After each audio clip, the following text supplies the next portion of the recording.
9/19. Now, Connecticut is hosting its 20th annual Angelman Syndrome Foundation Walk. It's happening Saturday in Cheshire. I'm going to guess two things here. First of all, I'm guessing you've probably never heard of Angelman syndrome, but once you do and once you find out more about it, I'm also guessing you won't forget it because it is unique for a number of reasons.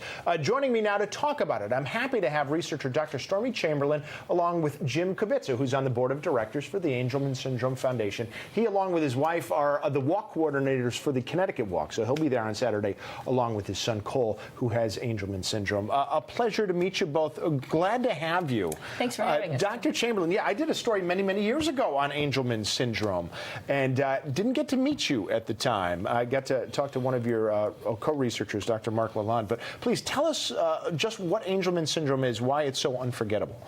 Yeah, so Angelman syndrome is a neurodevelopmental disorder. The kids miss some early milestones, which prompts being seen by a doctor, but ultimately they go on to have developmental delays, intellectual disabilities, oftentimes seizures. They have difficulties walking.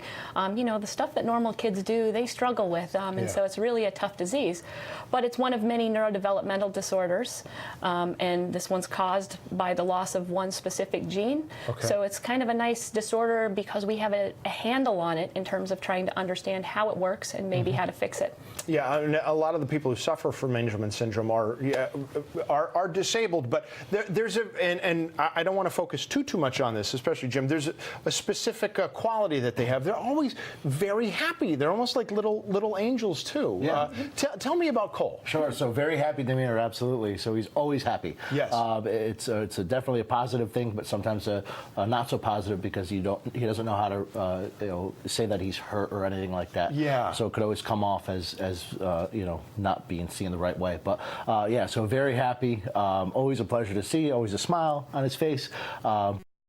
It's a very excitement, lots of excitement, but they also have seizures, lack of verbal speech, difficulty walking, and then there's a bunch of other stuff, between eating and sleeping and whatnot. So a little bit of everything, I like to say. Yes, and I say that because it's still I think a relatively rare disorder. So that's a good way to help make sure people remember it, and that's part of what you want to do on the walk. You also want to raise a fair amount of money, which you guys have been able to do. What are you hoping to do with the money that's raised, Doctor?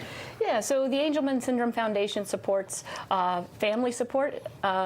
It supports clinics where kids with Angelman syndrome can be seen by experts, but importantly, it also supports research. And so research into a cure, research into trying to find how drugs can improve the lives and what that might look like. And so it supports a lot of research, and that's the most important thing we do at the Angelman Syndrome Foundation. And I was going to say, with a lot of different diseases and syndromes, there's still a lot of work that needs to be done just to understand the mechanisms, how, but at least you have a fairly good idea right down on the chromosomal level of how it happens, right? Yeah, we know it's one gene. We kind of know what the gene does. There are even, the Angelman Syndrome Foundation has funded strategies to turn that gene back on. There's a dormant copy, and we can turn it on. And so now it's pushing to the finish line to make sure we can do that for kids. Yes, this could have wonderful applications. So if you would like to be a part, it looks like you're going to have a great crowd there. You said about maybe 200-300 people, I think? Correct, yes. Okay, so it's going to happen Saturday. 9 a.m. is the registration. Cheshire High School. The walk begins at 10 a.m. These are great people doing great things, especially Dr. Chamberlain. I was saying it before, it's amazing. It's science fiction, real life, and it's a lot of that research happening right here in Connecticut. Thank you both for being here with me today. Good to meet you. Thank you, Tim. Thank you for taking the time to come on.